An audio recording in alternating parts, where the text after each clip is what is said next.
What's up, ladies and gentlemen and others? Welcome to Chloé Across America. Woo!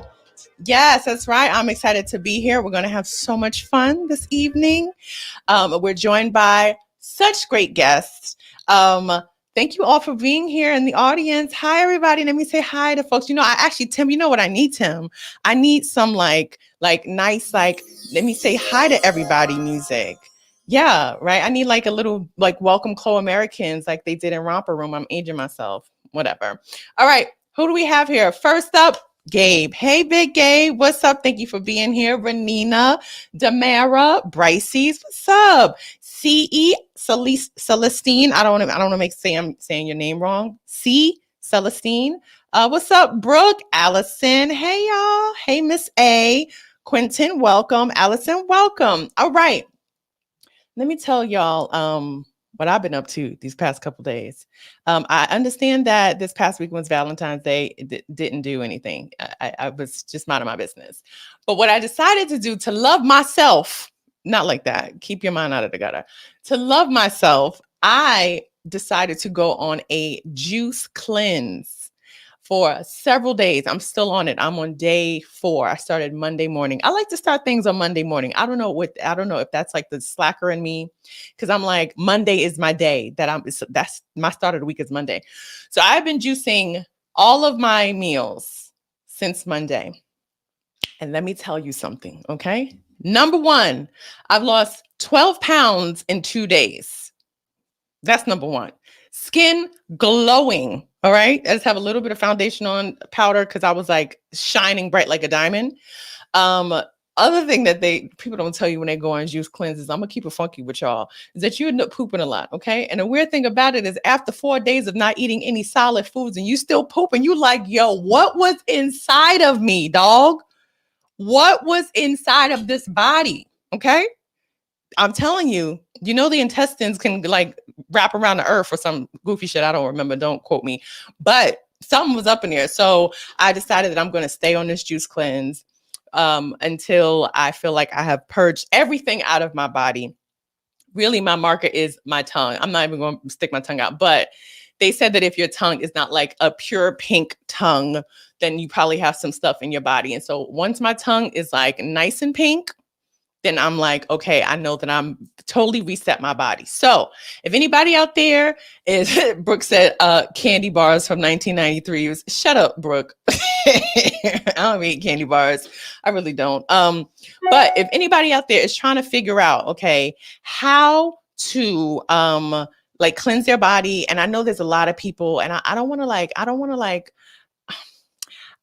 to, what's the word? Like, shit on anybody's hustle, because I know that there's a lot of people out there who like, sign up with me, get my booklet, I can give you all the things that you need to do to like lose weight and go vegan. Don't pay for that stuff.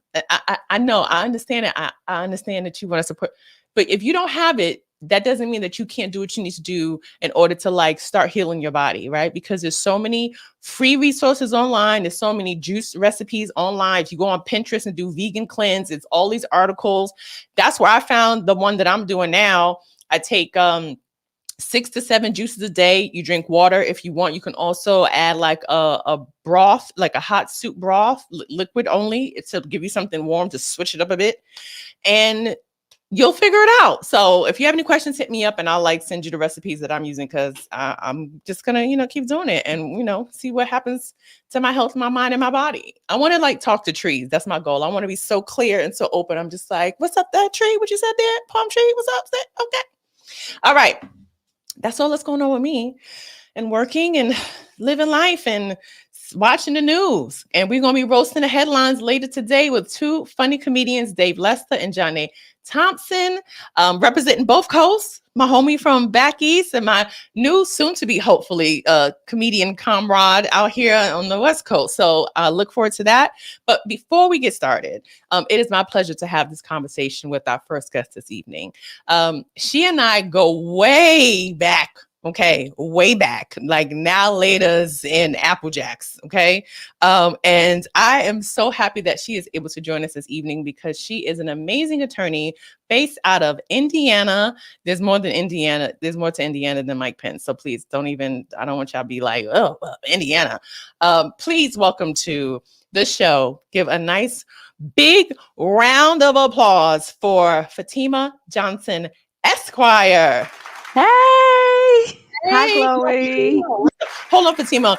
I just want to ask you, okay, Fatima, I want to know how much did you charge me to sue Tim, my producer, for not having the right background up? How much would you charge me to sue him for I'll fucking do, up? I'll do a pro bono.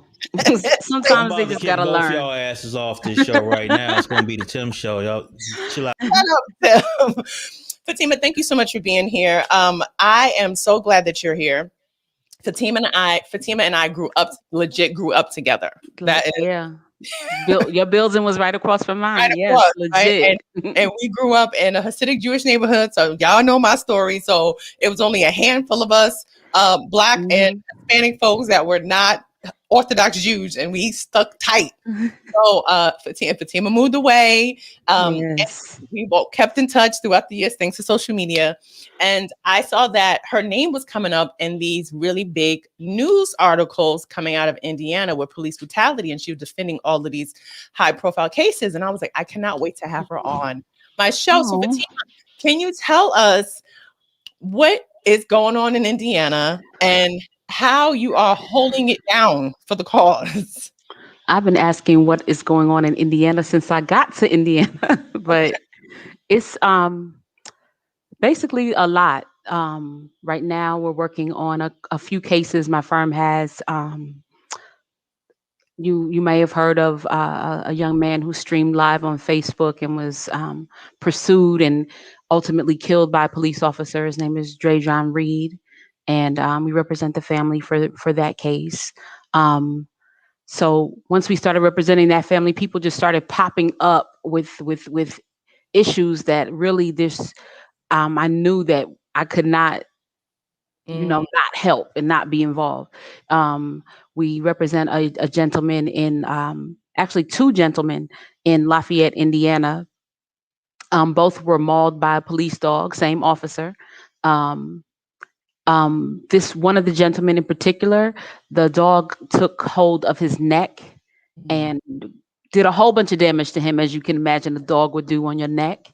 And they just, let the dog chill out on his neck for a bit, and then, you know, he barely made it, but he's still alive. Thank God. We also represent a family whose loved one. He was a father of six children. He had a wife. He was a brother, a son, and he was killed after being beaten in jail here in Indiana. So there's been there's been case after case pop up, and we haven't been able to take them all, but it's really just indicative of of what's going on in the streets. Absolutely. And I think that's why I really wanted to have this conversation because a lot of times, now that we have a new president in the White House, people are like, oh, finally, justice is going to happen and all these things are going to change. And, Hmm. because our last president was so inequipped and he dominated the news for a while during this pandemic, people really believed that there wasn't police brutality going on. Yeah, and you know what? People believe that beforehand too. It's a shame that there has to be so much happening. You have to have a videotape. You have to empty out your pockets. You have to be this perfect victim. You have to do all of these things. Have to kind of align for people just to believe that this is happening. I don't think many Black people in America are surprised about what's happening. It's just a little bit more live. 24/7 TV now. So. Yeah. And so since you started with these high profile police brutality cases defending these victims, do Mhm. you see a change in the jury process? Or now that people are kind of more aware that like racism is real and it wasn't in the, imagination of Black and brown people's minds? It's really, I really don't. I don't see a change, and the change is going to be slow coming. Um, And I know people have been saying that since way before we were around, that the change is slow and to hold on for the change. And I promised everyone that I was going to be not going to be my cynical self today. So I'm going to be positive and it's a new year. But usually a lot of times with jury selection, people who look like you and me don't show up Hmm. and they don't participate in the jury process. And so there's still a segment of the population that believe that everything is made up. I represent a young lady, and she goes to high school here in Indiana, in a suburb just north of Indianapolis, and she's spent 3 years of her 4 years in high school being called out of a name, being being harassed, with messages sent to her, all of these things. And it's just like the administration just would not believe that this was happening. And when this summer, when it became kind of public and everyone was kind of like, yes, social justice, yes, racial equity. Um, on the internet, there was a page that started where it was kind of bringing attention to the ills that were happening at this particular school. And the school administration was very upset to know that she was involved and that other Black students and Asian students and Hispanic students were involved, and said they were bullying the students that were calling them, I'll just say the N word, calling them other words too, but they were bullying them for bringing this to the attention of the public. Mm. And so, how does your job change now because of the public eye, because of social media? What are things that you had to take on that you didn't learn in law school because now you're dealing with the court of public opinion, which is magnified? Well, I was talking to someone about law school the other day, and I remember I graduated from law school. I took the bar exam, passed. I ran into a old professor of mine on the street. She was out. She was a little tipsy, so she was telling the truth. She was like, "Congratulations, welcome to minimal competency." And that was basically it. You don't learn a lot of things in law school. Actually, most of the things that I implement as far as dealing with people and really just dealing with my people in which are people who are marginalized in America, because I deal with not just I have Black clients, I have brown clients, I deal with the immigrant community a lot. um a lot of the things I did hair before I was a lawyer, and a lot of those personal face-to-face conversations you learn from doing things like that, from having to have those conversations with people, from treating people like people. So you don't learn that in law school. You Hmm. don't learn that in law school at all. And actually, they sometimes in law school they encourage you to be a jerk. Like, oh, when you're a lawyer, you have this personality, and they encourage you to be a jerk. So and that carries on, that personality carries on after law school, when Hmm. you're a lawyer, when you're practicing, and it carries on, and you see it's a personality that some judges have as well. So it doesn't just stop. And that's where a lot of the things that a lot of lawyers, a lot of Black lawyers, a lot of minority lawyers are trying to do is make sure that they are, that there's people who look like you and me, who are judges, who are in courtrooms, that um, can actually put a face and and treat people like humans, put a face to the people who come in front of them. Yeah. And so, what is your hope going into this new year, this new administration? Do you feel like there is a real tide that is shifting now that we have, the DOJ that's not doing the betting, the bidding of a megalomaniac? Or do you think that there's so many breadcrumbs left around that it's going to take years to clean up the mess? I would say the latter. I would say that anyone who says this is a post-Trump era is speaking too quickly. Um, there's all of the policies are still in place. Trump appointed, I would say, about 54 federal judges, Hmm. whereas Obama in his two terms appointed 55. Yeah. And And those are and he lifetime was appointments, though. That's the, lifetime appointments. yeah. And they were smart enough. Usually, what Democrats do when they're in office is appoint judges who are older, and they Hmm. were smart enough to appoint younger judges. You have judges in their 30s, judges in their 40s, Judges who've and never even tried cases, like right, over. right. So, but they're going to be there for, they come and they bring their ideology, and they have law clerks, and they have other people who work for them, and they influence law for years and years to come. And if you, they always said, if you want to be really, really upset, if you want to be really, really upset about the justice system, go to law school, learn what's actually happening, and the logic and the reasoning that goes behind the laws that we have. It was difficult for me in law school because I came in, and they give you speeches. This is like every school, you go through the same thing. You get speeches about independent thinking, and how, you're supposed to argue your position. And that's what we have to learn. We have to learn how to argue our position. I'm really good at arguing my position. But really, to get through law school, and to get that A on the exam, you learn that it's much like other schools sometimes, where you kind of have to regurgitate what the professor is saying. Yeah. And you Also, kind of go ahead. I'm sorry. We have a question from the audience. Do you think there should be term limits to these federal judge appointments? There definitely should be.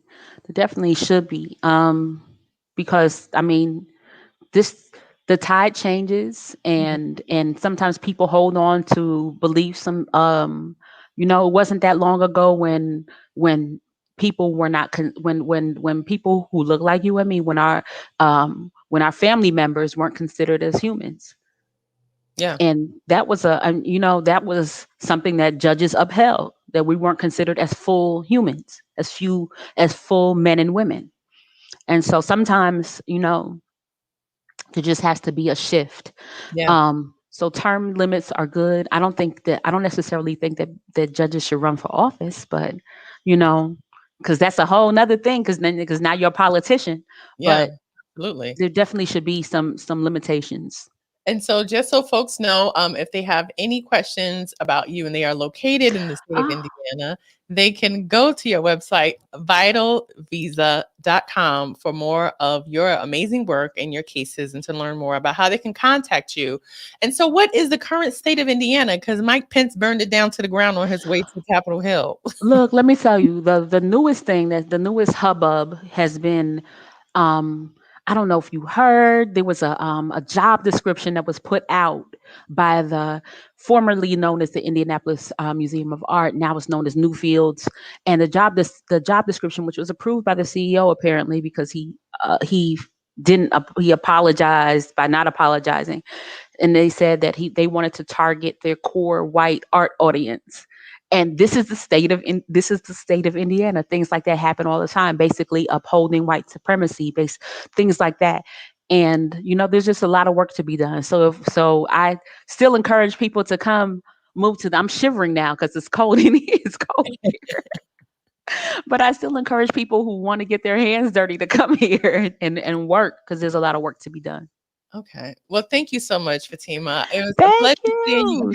You have to connect. I am so proud of you, and I'm so glad you're out here doing the work. Thank you. I'm proud of you too. Thank you. And I'd love to have you back so we can talk about more amazing things that you're accomplishing in the great state of Indiana. Go Hoosiers. Yes. Okay, I'll talk to you later. Thank you. All right, bye. Give it up for Fatima. Oh, I'm so proud of her. And she's doing really good work. So support her and follow her on all of her platforms to help her build her, her profile. Because there's a lot of Black men lawyers who quick fast jump on a case and get on TV and start doing a little hot quotes. So let's support Fatima, because she's saying some really good stuff. All right. Are you guys ready to roast the headlines? No, I got it. Here you go. Are we ready to roast the headlines? Okay, good. All right. Ladies and gentlemen, please welcome to the show two super funny comedians. I cannot wait to hear their takes on these headlines this week, because they're all over the place. Please welcome to the show comedian Dave Lester and Jonnae Thompson. Hello. What's happening? How you doing? Hey, was this I look like an old lady. Okay. What is that? That's just the tag. You got fresh I had to headphones. run out and get some fresh headphones. Because I was gonna be somebody with one headphone. It was gonna be quite messy. So it's gonna be different. Are you gonna take them back? Because you could take the tag off unless you're No, gonna take I'm gonna hold on to them. I got something. I don't buy nothing that I'm gonna hurt myself with. I'm cheap. Okay, so Dave, I just want to say this publicly. Dave held me down when I first started stand-up comedy. Jonnae, when I first started stand-up comedy, girl, and I was wet behind both ears. Everybody was like, if you want to get on stage, you need to hit up Dave Lester because he got all the shows, he got all the rooms, and he is, especially for a woman, he is supportive and encouraging. So, Dave, I want to give you your flowers now. Appreciate it. No scandals either. No scandals. Thank you so much, Dave, for giving me all of the stage time when I was early and getting my shit together. Well, you distinguish yourself as one of the hardest working quick studies in the game. You outworked everybody, and then you happen to be fucking amazing. So that worked out. Thank you. I appreciate it. And are we allowed to curse? Because you could definitely 10 o'clock. I stayed up late. I expect to curse. And as soon as New York opens back up, Dave is going to have a bunch of rooms. I'm sure he is always doing great shows and like mixing it up too. Like he was like the first person that I saw that was doing burlesque dancing and comedy show. Yes, he wasn't doing burlesque dancing. Well, he wasn't doing burlesque dancing. I was curating shows, but yeah, I think burlesque and stand-up comedy are two of the really last true art forms, and everybody loves to laugh, and everybody loves to, I'm with it.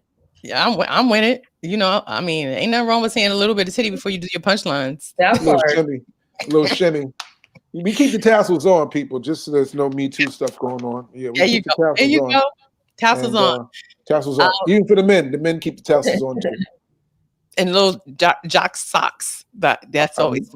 I don't even know what that is. But you gotta expand your variety. It's a new world. It's a new world. It's definitely a new world. Also joining us is Miss Thompson, who I have not had the pleasure of meeting in person, but I've heard so many great things, and I really love her stand-up, and she can sing.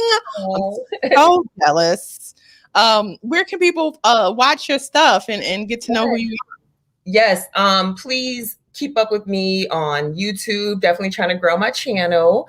Facebook, you can just search my first and last name, Jonnae Thompson. I do hang out a lot on Instagram at Jonnae the Queen. So Jonnae. And Chloe, we have met. We got a chance to do the Crack 'Em Up podcast. Listen, now, girl, you got to forgive me for that because the Crack 'Em Up podcast used to have like 50 niggas in the room. Yes. Trust. I know, a revolving door. So yes, I thank you for reminding me. Okay, because that was great. It was fun, but it was a lot of people, and I was just visiting, and I just ended up like being in a chair for. People were like, "Who is she?" I was like, "I don't know. I'm just sitting here talking." I gotta say though, the conversation before this was a little triggering. I do believe that burlesque and comedy go great together. But Super Bowl Sunday, I was booked to do a burlesque event before, and they bumped me.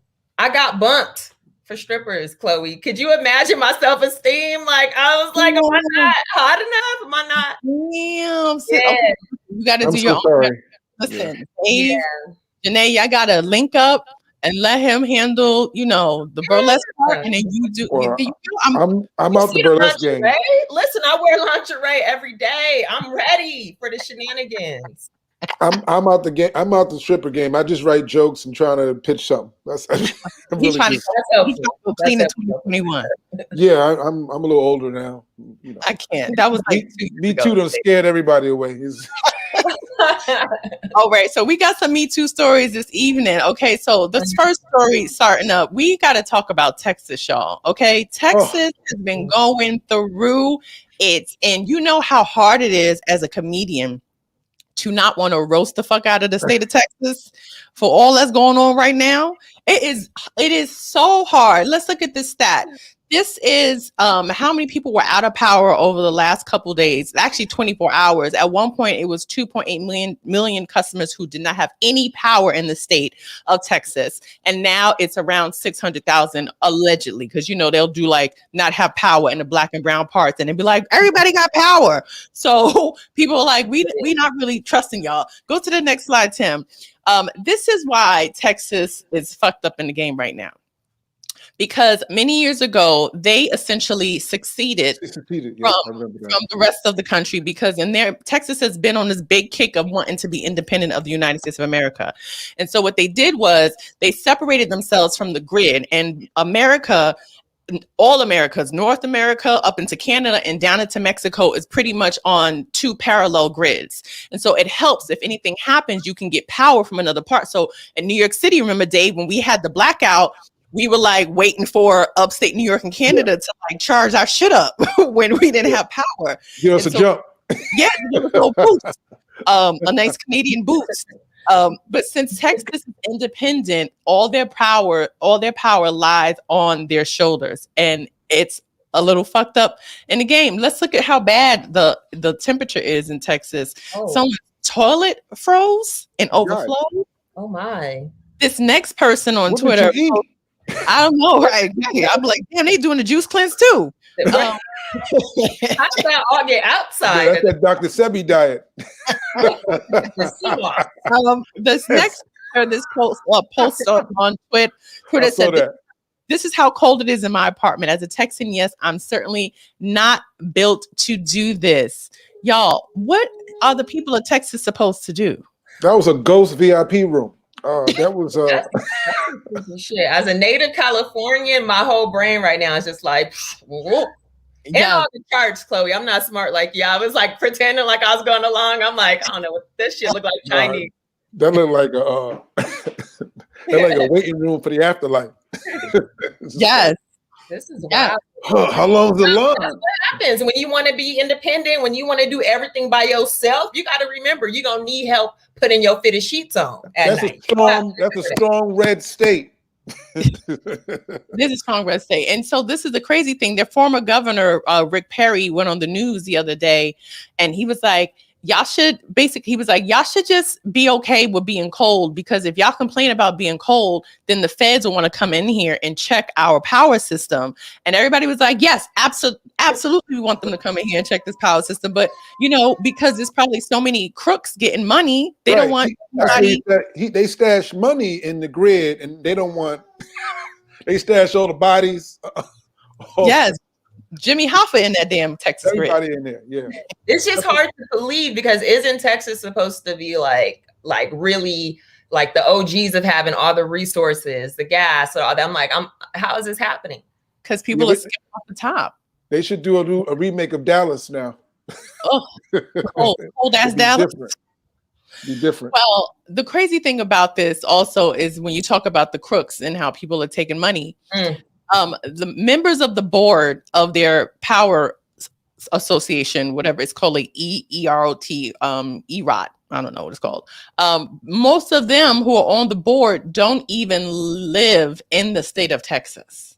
That's so right. When you have people who don't even live in the state of Texas in charge of the power source for the state of Texas, that goes to show you just, as I like to say, a swindle is in the midst. Mm-hmm.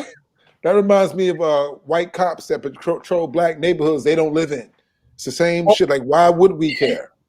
It's like the landlords, the apartment managers who don't live in the building. They don't care that it's roaches. Feels good to me. It feels all right to me. It's 40 degrees.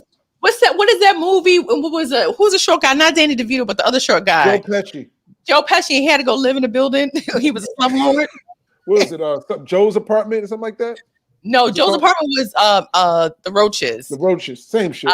Another slumlord. You know, all place in the Bronx. But yeah, I remember that. I remember the movie you're talking about. So to point out just how delusional GOP Republicans are, your man Ted Cruz. Let's pull this up. Your man Ted Cruz got busted big time because someone was in the airport when he decided that he was going to take his family.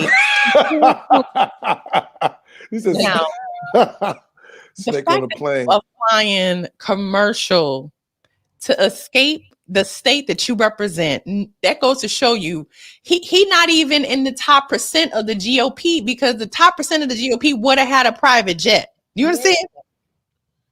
Yeah, this ain't even a good airline. They not even spaced out.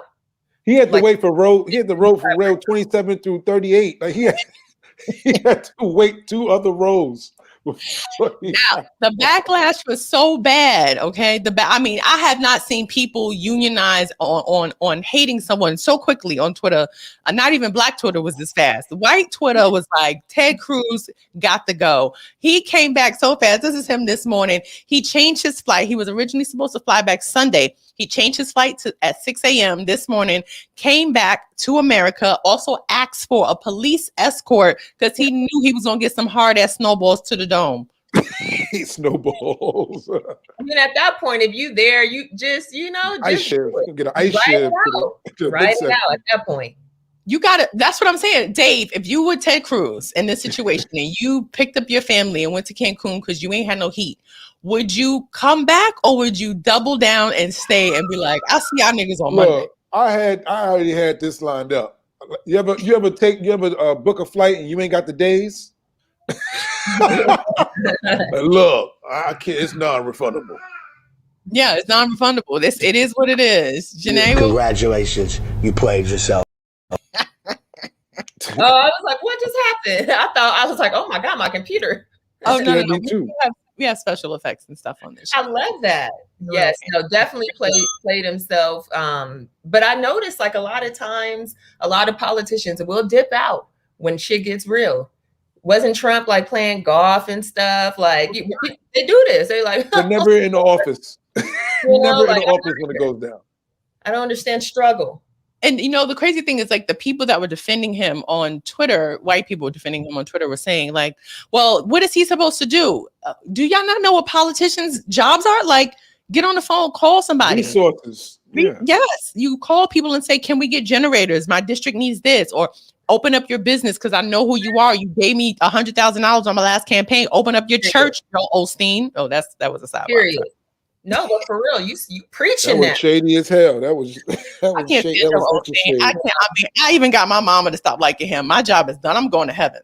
Listen. Yeah. You basically got the golden ticket.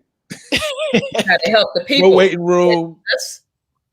Yo, Osteen he had proven himself to be like a hustler, and people still rock with him. Like, never mind. Well, I don't know. Must be great to be white and have a great head of hair. I don't know. Listen. No, people just forgive pastors quicker. Like pastors get forgiven way quicker than rappers, comedians. Like for real. Comedians. You remember that pastor was caught eating the poon poon on YouTube? His membership. Oh, the black cow. Yeah, that was like 2 years ago. Right. I went to his church that next Sunday. I'm not gonna lie. Yeah. Everybody was in there on the whole congregation. No draws. You ain't lying. He definitely was eating poom poom on social media. Well. He was sopping it too. He was sopping it. But see, that's the ego. That's the ego of people like that, like the Joel Osteens, the Pastor Poom Poom, and Ted Cruz. They really think that they just are never going to be held accountable. And so far, they don't be wrong. Well, speaking of someone who needs to be held accountable, Shia LaBeouf's ex-girlfriend, Fka Twigs, sidebar, I did not know until today that's how you said this woman's name. I was like, Fka. That's what I thought too. I like Fka Twigs. But yeah, Fka Twigs I definitely was calling her Fka Twigs. But it's formerly known as Twigs. It's, whatever. Oh, okay. I don't want to dismiss her name, but that's not what we're talking about. She recently did an interview with Elle magazine where she talked about her relationship with the child star who's an A-lister, Shia LaBeouf. And it was a very dysfunctional, narcissistic, and abusive relationship. You don't say. In the article with Elle, she talked about how he isolated her from her family, how he made her sleep naked, and before bed he made her watch like really negative like rape movies and documentaries where people were being bludgeoned and killed, and he kept a gun by the side of his bed, and he wouldn't let her talk to her friends. And so my question is, I don't want to dwell on it too long. I'm glad that she spoke up, but I want to know, do you think that Hollywood is going to treat this situation any differently? Because we've had the Me Too movement, we've been sitting in the house, so many people are talking about lawsuits. You see all of the women from Buffy the Vampire Slayer and Angel talking about Joss Whedon, who Ray Fisher has been, dragging for the past 2 years to be saying that he was treating people wrong on set. Like, do you think anything is going to change? As far as this woman goes, like you said, there's a line of people with all these other things happening imminently. It's just stay with it. Stay with it. Don't waver. Don't waver. Yeah, unfortunately, it's tough. I don't think he's going to get hit with the same treatment. I think even Stevens is still on Disney Channel. Like, you know what I mean? Like when it comes to, I ain't gonna front. He was killing it on Even Steven. He was funny. He was. I'm not gonna play. He was. I had a crush on Shia. R.I.P. I did. But the thing is, I feel like he's a white man and that's a black woman too. So it's just like in the court of law, the shit don't look the same. Just like when you're applying for a home, the shit don't look the same. Just, you know what I mean? I feel like it's going to be one of those situations. Yeah. I mean, I hope she gets justice. She sued him. She sued him in December. And what I appreciate about her, like you said, Dave, is like staying in line. Like she sued him in December. She did this magazine cover. She's doing a press tour talking about how ain't shit nigga is. So hopefully some things may shake. And he's already admitted that he has substance abuse problems and tempers and other people who have not wanted to work with him. So, I mean, do you think that there's something to like being a narcissist that makes you a good actor? I think as an actor, I'm no actor at all. There's a thin line between great actor and dysfunctional person. I mean, and I think they borrow from each other, and sometimes there's a overlap. Yeah. I mean, I look at Jack Nicholson, who's played crazy how many times now, and I don't think he's playing. Oh yeah. That's crazy. I heard some crazy stories. You know what I love? I love when Hollywood stars get older, when they're not worried about like the public. Yeah, when they don't give a fuck no more. And they start telling stories because like he did some fucked up and Angelica Houston. Like he was dating Angelica Houston and told her he was going to take her out, but then called and said she was sick. And he was at dinner with a whole nother woman. And this is before social media. So somebody got her from their table across the restaurant, got on a payphone, called her like, Angelica, yeah, nigga. Put the coins in. Over here, eating clams. So hopefully things will change. But let me tell you something. I wish a man would try to come in my life, tell me I got to sleep naked and watch a bitch get raped before I go to sleep. I'm burning the entire house down. I heard he was counting kisses. Like it's spooky. And this also piggybacks on our conversation last week, Chloe Americans, about Malcolm and Marie, right? And so that is what I want people to realize. Even if you don't like the story of Malcolm and Marie, it is still a worthwhile conversation to be had about what to look for in narcissistic dysfunctional relationships, because I wouldn't be surprised if Malcolm was like, you better count these macaroni noodles, bitch, before they get in my bowl. Okay. Yeah. Now my man got that was a rough one to watch. You shorted me 3 noodles. Yeah. Right? Okay, speaking of narcissism, I just want to tell y'all for this next story, anyone who told me to start watching Married at First Sight, I'm going to hit up Fatima Johnson so I could sue y'all motherfuckers, because y'all got me invested in this crappy ass show. It's not a good show. I watched it when the first season, when it was like on Discovery, like nobody was watching it, and then it moved to a couple channels, and now it's on Lifetime. This is the 12th season. If you're not familiar, Married at First Sight, the concept is, next slide please, a bunch of strangers who don't know each other at all marry each other on the, like, walk down the aisle and legally get married. Like, they legally get married. And so what they do beforehand, they interview all these people, you do questionnaires, you do all these psychological evaluations, they do background checks, all this stuff to make sure you're not crazy. But this season, somebody fell through the cracks, and that will be your man, Chris, right here. This couple is wearing me out. Have you seen this season thus far? I haven't watched this season, but I've been hearing a lot about it. Okay. So lay me the big rocks. What's going on? So, all right, I'm going to give you the short version, okay? Jonnae, have you seen this? I haven't, but I'm like, is this like a televised swinger party? Like, what is it? No. So, okay, yes, we know all of them. All of me therapy. Okay, so this is the long and short. This is why this couple, whoever casted this man should probably not cast anybody else. Or I don't know if coronavirus and the pandemic made people like fall through the cracks, but I'm gonna tell you the breakdown. He met this woman and married her for the show. She was excited. They were matched. They're supposed to be equally yoked. You know how Black Christians are equally yoked and Lord together, all of that. So, some in the yoke ain't right. The yoke is rotten in this union. Got some shell in that motherfucker. A lot of shell, because this man was married. No, he was engaged to be married a couple months before he joined the show. So he broke up his engagement with his ex-fiance, joined the show, married a stranger. Now that he is married to a stranger, he is learning that his ex-fiance is pregnant. So he has to tell his new wife that his ex-fiance, who he tried to say he broke up with a couple months ago, he said that they broke up a couple months before the show started, but then he had to tell her on camera that his ex-fiance was 6 weeks pregnant. Yikes. Okay? Not only is she 6 weeks pregnant, he also proceeds to tell his new wife that on the night after they got married, they had sex. Total strangers. They had sex, right? Oh, he got right into it. They had sex. After they had sex 2 times, he proceeds to tell her that he is not that attracted to her. Nigga, eat a dick, okay? Whoa. No. Chloé, I'm feeling I'm feeling stuff right now. You want to tell me about how you feeling right now? How'd that make you feel? I listen.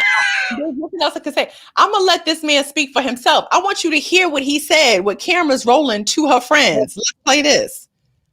She is probably the woman that I need, but not the woman that I wanted.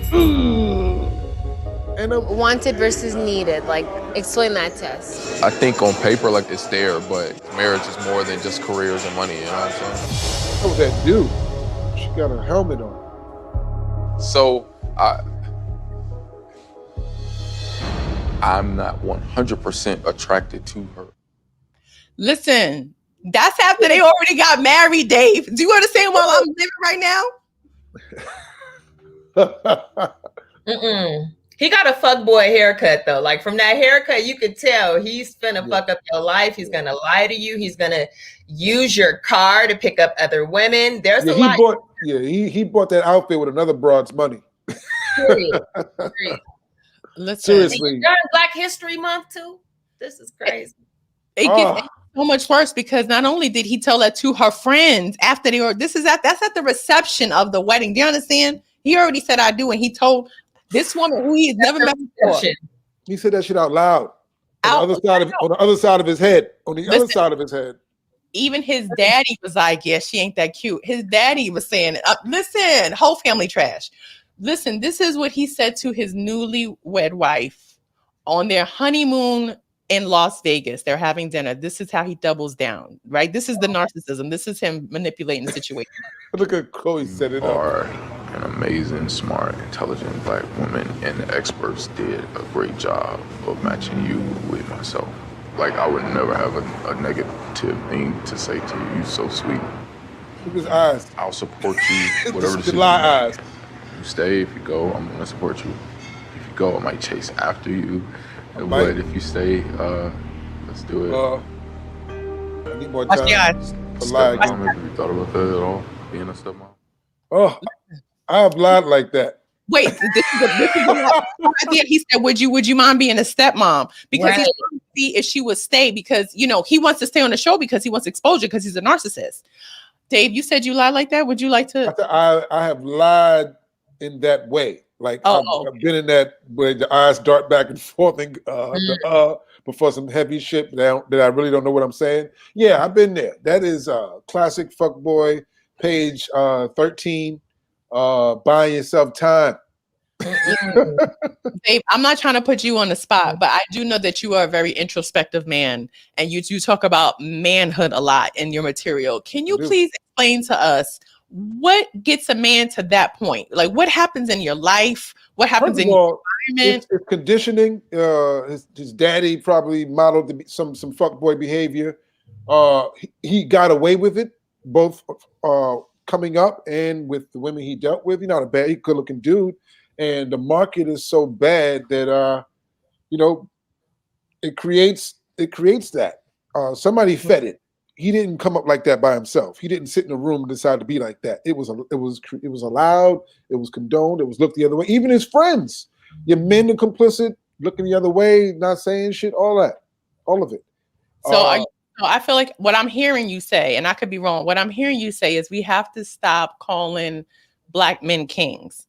No, I'm kidding. you ain't what you ain't gonna do. First of all, you're not born a king. You're not born a king and you're not born a queen. You got to earn those things. You got to earn those titles. No, I get it. I was just joking, but yeah. You try to set me up, have the nigga goon review. get this simp ass nigga. He a simp. He a Russell. But I do think that has a little something to do with it, though. I do think that arrogance associated with positioning yourself, Jonnae, somehow you're allowed to do. Yeah. Well, there's a lot of entitlement. There's a lot of entitlement with black men who are on the level, who feel they deserve whatever they want and can be and treat people how they want. But somebody's letting them get away with it at the same time. It's shitty behavior, and it's reinforced. Jonnae, have you dated any kings? Let me see. Yeah, but they got demoted. They got demoted to peasants. Yes. No, yeah. And I've dated dudes who've been like, "Don't call me king." Like they've just straight up been like, "Yo, don't call me that. I don't want the pressure." They already know. It just comes along with the territory. But no, I've dated a lot of guys who felt like they were the prize. Where I'm like, oh no. Yeah. I don't know. Yeah, I don't know. You don't even have a car. You're not the prize. You just have good dick, and that is not a prize. Definitely not a prize. Definitely. Somebody is treating the dick like it's a prize. Shit, she better go back to the Cracker Jack box for 7 minutes, and then back to being a dusty nigga. Like that's just how it goes. Yeah, y'all create those. A brotep, not as radical as a hotep, but just as toxic. Perfect way to put it. I hope she's talking about him, not me. No, not you, King. Not you, King. Yeah, I'm recovering. There you go. I appreciate your growth. Speaking of toxicity, I feel like that's like a low-key theme.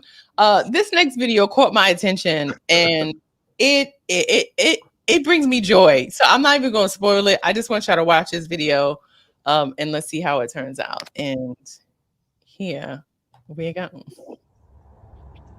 So the people who are listening, for the podcast version, there is a gentleman in a cold city with snow on the ground who just exited a car. He's walking up a driveway. They ain't Texas, right? Yeah, no, they are in Michigan. It's got confirmation it's Michigan. He goes up to a porch and he picks up a box, and it looks like it's a box until the homeowner comes out. Put my shit back on this fucking porch. Hey! Yeah, I saw you when you got out the motherfucking car. You're trying to put my shit back on this motherfucker. He came out with a whole rifle, not a pistol. I'm talking about not a shotgun, a whole semi-automatic rifle, and cocked it. That's the thing that brought me joy. When I heard that cock, I said, "Ooh, he ain't paying no hands." Chappelle said, "When you hear that cock, it'll stop a mindful human being." Like, all I want to do is sing the national anthem. That was beautiful. Oh, say, can you click, nigga? If you don't put my shit down immediately, so cool with it. So cool. That wasn't the first time he walked up on a nigga. That's why he walked on him like that's the third nigga this week. Listen, right. He was plotting and planning. Okay. He was sitting at the door. I'm sure his wife was like, "Baby, you still sitting by that door? Ain't nobody gonna come and get that box. Come and eat. Come and eat." No, baby, I gotta see who's gonna come and get this box. I want to know what's in the box. It don't even matter, but I still want to know what's in the box. I wanted him to try to make a break for it. Dave, he couldn't because his friend pulled away. His friend pulled off. His ride left him. Now, I want us to role play, okay? I want y'all to role play. Dave, you were the person who got stopped with the package. Okay, Jonnae, cool. You are the driver. When Dave gets back in the car, what is the conversation y'all have with each other? Hey, my bad, man. I'm sorry. I didn't mean to pull off on you. You see that dude? You ain't. I mean, you didn't hear me honk. When I honk, what does that mean? I can't. We talked about this. You be like, I can't. I told you old man Thompson don't fuck around. You told me nobody was home. But I told you, old man Johnson don't fuck around. You're not hearing me. See, this relationship, but we don't communicate well. This shit toxic. You gotta go to thief counseling. You gotta go to counseling because this is costing us a lot in our endeavors. It's costing our business and it's affecting the home life. I don't like it. Yo, that's funny as fuck. Thief counseling. Oh my God. I'm writing that down. Say what you mean and mean what you say. I mean, if somebody pulled out a gun and cocked it on me, I got to get a job. I'm sorry. I apologize for all the stealing I've done. I just got to go down. As soon as he cocked the gun, I'm unzipping a United States Postal Service shirt. Like, excuse me, I didn't wear my shit today. I came from shaking my party, but I want you to sign for this. I mean, you know what? Don't even worry about it. I'm gonna head on out of here. Now let me ask y'all this. Have either one of you had a package stolen? And if so, what was recently? The most respectful way? I had a case of my Essentia stolen. Right in Newark. I live in Newark now. And then the day before I moved out of the house that I had in Newark, I got all my shit on the porch. I mean, literally all my shit on my porch, waiting for the guy to come. And this lady came up and was picking shit up. I was like, put my stuff down. You know what she said? No. Copping in action though. This bitch said no. I said, all right. I ain't have nothing else. I had no gun or nothing. So she took a pair of my shoes. Dave, you in Jersey, you can get your gun license. Oh, I intend to. And I'm also moving out of Newark. Both. Yeah. Well, stay in Jersey because you can't get a gun in New York. No, I'm moving further out. Okay, good. Yeah, it's not funny. What about you? What was the most disrespectful way somebody stole your package? Ooh, so since this I've had a lot of shit stolen. So I've tried to like support Black-owned businesses. I've gotten body butters. I've gotten fucking charcoal toothpaste, some bundles, Chloe. Like I on some like Cyber Monday trying to support the homie. Shout out to my park queen. Listen, they didn't stole that. Car has gotten broken into 2 times. Damn. The second time, let me tell you, I was so heated because I got an actual physical description of the guys. And I'm like, wait, they stole like a bitch's stuff. Like I had ponytails, wigs, like fur coats, boots, like a lot of stuff from filming. I'm on the go a lot. They stole my Magic Johnson weight loss powder that I bought from Costco, some coconut waters, 2 bottles of champagne. Like I'm just keeping inventory right now. And the more I talk about 1 shoe, Chloe, 1. Sis, we gotta collect. Fucking wear a pair of shoes. Like you and the people in Texas, we need y'all to move. Yeah, I need to. I'm in Van Nuys. Okay, too, girl. I'm writing it down. What city? My cash app. Maybe if I put my cash up, that could help. Please put your cash up in here, so at least you can get money for a shoe. 1 shoe. Everybody donate for 1 shoe fund, please. It stole your weight loss powder. Magic Johnson got this new vegan powder. I'm gonna go big on you because I really want you to tell us about the Magic Johnson weight loss powder. I'm gonna be honest. I was in Costco and I was like torn between my regular plant-based protein powder. Shout out to Orgain. But then I saw this Magic Johnson powder and I never even knew he had it. Like I knew he had HIV, but I didn't know he had a protein powder. And I've always like not even been afraid of STDs because of Magic Johnson. I feel like if he could get one and his life could glow up, maybe that could be me. So I saw the powder. It's Black History Month. I was like, God, I gotta have it. Never even got to try it. So we just not going. We just not going to talk about how you're not afraid of STDs. Nah. I mean, look at Magic. Why would you be afraid? Because he's a billionaire. That's it. You know why? Because I feel like whatever Magic Johnson was putting in his fried chicken, his popcorn at the movie theaters, that was his deal with the devil. Like, get this HIV out of me. Whatever these niggas need, heart disease, high cholesterol, take these niggas. Let me be free. I don't think he got it. Just like I don't think Stevie Wonder is blind. I think they got the same doctor that would just check off anything so they can still work. You are the second person in the past 6 months that I've heard say that they don't believe that Stevie Wonder is blind. I don't. Look at Dave's face. I've seen him do the electric slide. I've seen him trip and catch himself. Like, you're not blind. If you trip, you're gonna fully fall. You're not going. This nigga's not blind. He's right there. It's right there. How can you do the electric slide if you're blind? I have no comment. You're a genius, goddammit. He can feel the midichlorians in the air and know which way to go. I don't fucking know. I didn't think about it. Now you got me sitting up tonight. I'm gonna look some shit up. I think he had a sty for like 2 weeks, and then it worked. He had the glasses, and he was like, "This feels good," and then it just stuck with him. I can't. He been blind since 12. Well, maybe he has a muscle memory. Actually, he's been blind since birth. No, did he start? No. Both of them. No, I don't remember. I know he started going blind. He wasn't born blind. He went blind. Very young. Yeah, Ray Charles and Stevie Wonder were not born blind. Yeah, something like that. Jesus, well, I'm gonna take your word for it that he can do the electric slide, but yeah, that man, he's not blind. Speaking of proof and pudding, this next story. A woman on Twitter posted this. She said her name is Icky Vicky. I'm not joking. Getting a BBL. I don't know why I started doing like an extra black voice because this is a white woman who got her butt done, but I feel like she probably started talking like this as soon as she came out of recovery. Well, she got it. I'm not joking. Getting a BBL was the best decision I ever done in my entire life, and I will die on this hill. Look at my before and after. She said down this hill. That's hilarious. Let's look at her before. Wow. Yeah, that's the book bag butt. Before the butt. This is her. Dang. Now, I want to say something. I feel like she took this She look like a trash can in the background. It's the same shit. It's the same look. Twins. I feel like she took this photo as soon as she left her consultation. She was like, I put my money down. Let's document the before. This is her before. She had peace time. She's saying deuces. Now, let's look at the after. Last time I'm paying for a drink. This is the after. I can't get a contrast, but I get the gist. She took down some side meat too. They took some side meat. She did more than that. She did a lot. Clear. It is clear but that she's still doing chores. She ain't gonna get nobody to do it. Right. What's the point of having an ass like that if you're gonna do manual? You in the fucking field. you miss using your assets. Facts. I can't.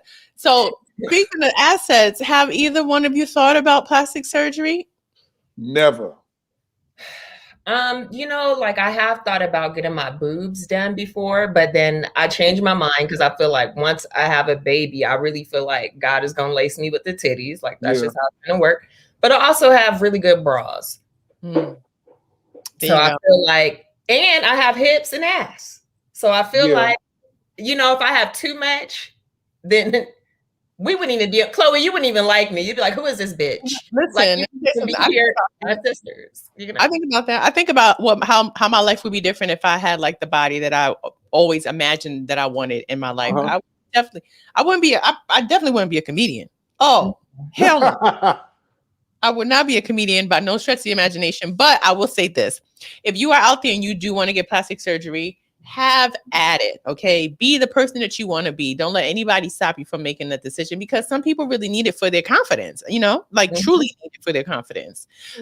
But there is I can't help feeling like the egregious asses are not reading Hemingway. I can't help feeling like they're using the egregious ass to fill the hole in their spirit, and somehow they're just doubling down on the hole, like any other drug. It depends on what the hole is because some women, they just want to be flued out, and you get flued out when your butt is tight. You know what I'm saying? True. This is true. You get Gucci bags, you can get a Birkin if you got those are things. Okay. I'm goofy. Don't mind me. Well, listen, I think that is a very rare class of person who gets work done and their life changes in that way. But someone agrees with you, and that would be none other than Plies. Here's what he had to say about the whole Brazilian butt lift and plastic surgery. On a dialogue real quick. I had a conversation with my homegirl about 10-15 minutes ago. She want to get all the surgery done. She want to get a butt done, a chest done, a stomach flat, a waist small, her cheekbones lifted, a nose done, the whole enchilada. And I'm finna share with you what I just told her. I said, do you know what you getting all this done for? Who you finna attract? She said, no. I said, an ugly nigga with some motherfucking money. Yeah, ugly nigga with some motherfucking money. That's the only people you ain't finna attract. Cause an ugly nigga with money, he the only person even care about this shit. Do you agree? I feel like that's real or not. So it's kind of hard to listen to him talking about people being fake, getting work done, but it's clear those are not his teeth. But I do agree. That's the first thing I noticed. Fair, though, like if you those could get those are manufactured. A booty veneer. Why can't you get a booby veneer? Like fake is fake. Listen, niggas is getting hair units now. You see, I let my shit come in like TV Dad. They are doing that. My shit is. I'm letting my shit do. I saw my nigga hit me. I'm like, yo, I can get your whole shit. He did a video image of what I look like with the fuckboy whole shit, and I was sexy, nigga. I was incredible. I was like, you know what? That ain't what I'm living like. I live this. I got 6 children. This is my shit. I got the hairline I'm supposed to have. Fuck out of here. I'm gonna get some more muscles. And just shave it off. Will you shave it off? You gonna let it grow? I usually shave it off, but now I'm starting to let it grow in just to show people I earned this. This is stretch marks, nigga. This is man stretch marks. Fuck out of here. Somebody. Now I do well. I do well. I know. Somebody like that shit. Somebody definitely like it. You hear his baby crying in the back. Somebody love it. Somebody is in here right now ironing the shirt. Okay, now we're talking about the elective surgeries, but when we talk about self-esteem, as in case with Icky Vicky on Twitter with her Brazilian butt lift, I'm sure that definitely boosted her self-esteem because she had no butt. But there are men who also have low self-esteem when it comes to plastic surgery, and this gentleman here is a prime candidate for needing a Brazilian butt lift. I know what you can ready to show me. Oh, I thought it was somebody else. Nah. Okay, so whoa. What the that right there. You have no clue. What the fuck? It's pure bone. Yo, he ain't got no ass. What happened to him? That looks like a vagina. Fam. Somebody got the order wrong. Listen, if you need proof that God does not play fair, that man's ass should not look like that. You hear me? It seemed like God was smoking indica and was like, "Oh, my bad, nigga, I forgot." Like that is some like you left it in the microwave too long. Shit. He's supposed to put that in the oven at 350 for 15 minutes, and he put it in the oven for 350 minutes. And, like, that's what happened. Listen, just the ingredient. If you were going home with somebody, right, male or female, and this is somebody, the date was amazing. Y'all been on 2 or 3 dates. The date is phenomenal. The personality is amazing. You're telling your friends, like, this might be the person I want to be with. And you finally disrobe that person. And that's what you see. First of all, it wouldn't have went that long. I got to do research. I need to kick the tires. Come on. Come up out of it. Tires. Kick the tires. Come on. Let's take it around the block. Boop, boop. Yep. Okay, that's cool. That's why you used to be hugging like this. That's when you I'll bring another nigga with me too. What do you think about the tires? How you feel about them? Listen, I know when men trying to cop a feel on me. I know when they going for that hug and they bring that hand around your waist into your back, just trying to see how many rolls I got back there. I'll tell you this. There's 2 rolls back there. 2 rolls is good. You need 2 rolls. That's an alternative. That's an alternative vagina. That's an alternate garage. More like 3 rolls. Nick, how many rolls you got? I got a roll on me. Shut up. I hate Tim. I never met him, but I don't know. My spidey sense said otherwise. There's a lot of rolls. When my lady, when her rolls came in, I got excited. I was like, you like guys like that? You like that? You like to grab that back roll? Me? Yeah. No, he's talking about his lady. Absolutely. Then it's like, hell no. Wait, listen, I'll rub anything. It's a pandemic. I don't care. Listen, it's hard out here. What are you doing after this? You said you knew to LA. Hey girl, I'm new.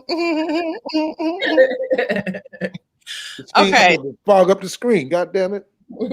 I know this is too much excitement for Dave. This is a birth defect. Oh, it was a birth defect? Listen. He should have got that figured out. How did his mom change his diapers? It just fell off. He need to be changed. How did he get his ass beat? Period. He's spoiled. If you whoop somebody like that, I never had my ass whooped. he is 0-33. I know, right? But the inside of my hands is raw as fuck. Okay, beating this thing in the chest. This is our last story of the day, and I'm only talking about this because I just really want us to figure out how we should eulogize people who are no damn good. This is my favorite. Passed away, Mr. Rush Limbaugh. And I do say good riddance to him. And folks on Twitter were saying, oh, we should fly flags at half-mast. You know, he was awarded the Medal of Honor by Trump. He has a bust of his head in somebody's congressional hall. And I want us to really come together as a people and acknowledge that everybody doesn't need to be eulogized. So since people do want to eulogize this man, I'm a kick it off. Let's get a nice little gospel tune going. Mr. Rush, I hope you burn in 1,000 hells. I hope the microphone cord is never long enough to reach the adapter where you are. I hope everybody that you've ever done wrong haunt you in your dreams as you try to find a cool place in hell. Anybody else want to jump in on eulogy? Feel free. The mic is open. I hope they bring you a cup of ice with sulfur in it. I hope that all your hell attendants are black. I hope all your demons are women. I hope they give you that ass that homeboy had, and then they pass you around with a fiery shaft that never goes out. Yes. This is eating an eternity of what's the green pill? What's the blue pill? Yeah. I hope a bunch of demons get hold of your ass with a blue pills and something to prove. There you go. Miss Thompson, go ahead, bring it on home, sis. Ooh, I hope you never reach your penis when you pee. I hope you never meet your real daddy. I hope you get herpes in your mouth and your throat. I hope you gotta eat 22 biscuits from Popeyes with no honey, butter, water, cause it's hot in hell. I hope you go to jail and get broomstick raped. She held booty. Listen, I ain't never heard somebody make rape sound so good. You know? Yeah, I almost signed off on that. Hey man, let me sign up on that bill. Hey, I'm anti-rape. Oh my God. And if anybody was confused about that, the theory is that you don't need to celebrate everybody just because they passed away. Some people were really bad, and if you need any affirmation on how bad he was, just take a look at some of the quotes that he's said over his many years. Go ahead, Tim. Go to the next slide. Here we have him saying, "You are a foreigner. You shut your mouth or you get out. Blacks are 12% of the population. Who the hell cares? Let stupid and unskilled Mexicans do that work. We need segregated buses." Now, mind you, he been on the air in the 90s. So him talking about segregated buses, I mean, the racism is real, okay? The NAACP should get a liquor store and practice robberies. So when y'all like, some of these are low-key funny. Some of these sound like Jeff Ross roast. All of those roasts were better than the shit we said about him. We should have put more energy into this. Women still live longer than men because their lives are easier. Not the woman that had to lay next to your monkey ass every night. Trust me, that sis is going through it. Okay. All right. We can take him off the screen. Rush, I hope you 1,000 deaths, and I'm so glad that you're gone. And that is why we need to promote good voices like our guest this evening. We need people who can bring some clarity, some levity to life, some focus, right? Some melanin, okay?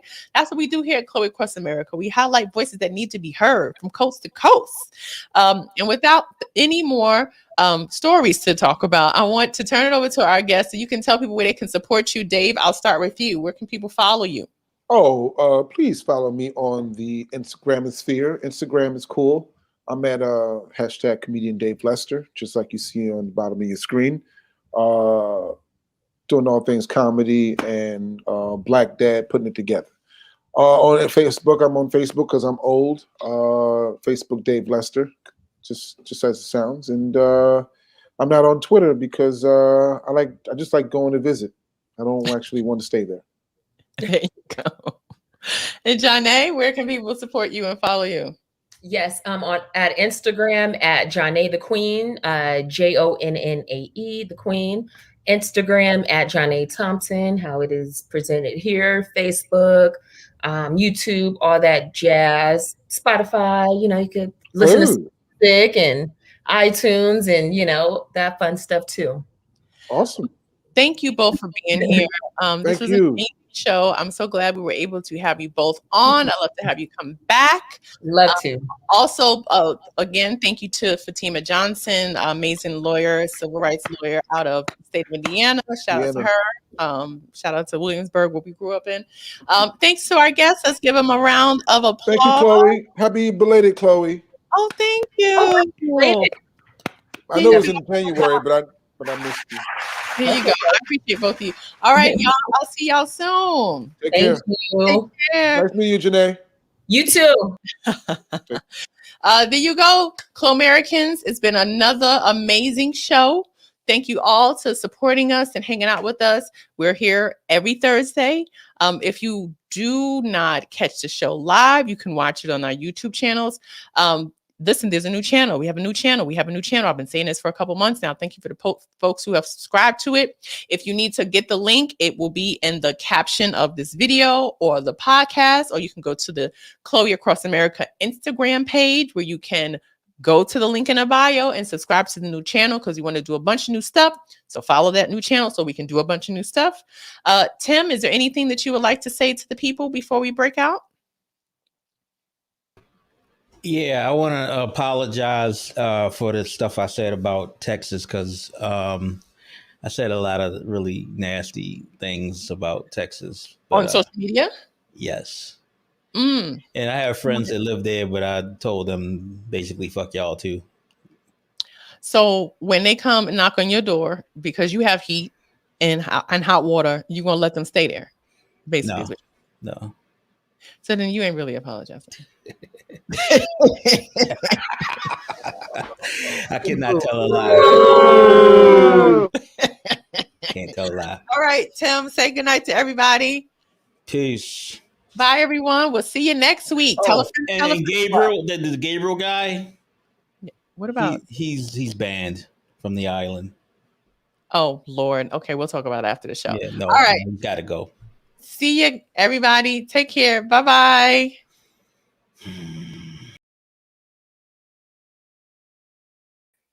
Do your job, Tim. Come on, Tim. You got it. Let's do it. Hit the button. Take me by the hand.